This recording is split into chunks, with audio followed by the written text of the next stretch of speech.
అమ్మా, ద్వాదశ రాశుల వారు వారికి వారే సులభతరంగా చేసుకోగలిగే పరిహారాన్ని తెలియజేస్తారా?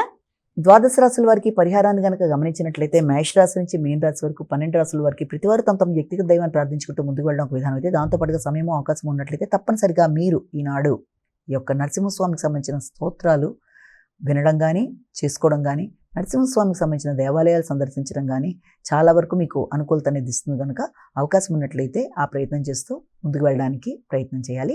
ఎందుకంటే గోచారీత్యా చెప్పుకుంటున్న ఫలితాలలో ఏ రోజుకు ఆ రోజు ఏదైనా చిన్నపాటి స్వల్పంగా ఏదైనా ఇబ్బందులు లాంటివి ఎదురవుతున్నా కూడా గోచార ఫలితాల్లో దానికి సంబంధించి చిన్న చిన్న పరిహారాలు శ్లోక రూపేణ, దేవాలయ సందర్శన రూపేణ, లేకపోతే మీరు పూజా విధానంలో ఇష్టదేవత ప్రార్థన మొదలైనవి చేసుకుంటూ ముందుకు వెళ్ళడం బట్టి ఏదన్నా ఎదురవుతున్న చిన్న చిన్న సమస్యలను అధిగమించడానికి, మానసిక స్థిరత్వం, ఆధ్యాత్మిక వృద్ధి అన్ని విధాలా ముందుకు వెళ్ళడానికి ఒక చక్కటి ప్రయత్నంగా మనం దీన్ని భావన చేయొచ్చు.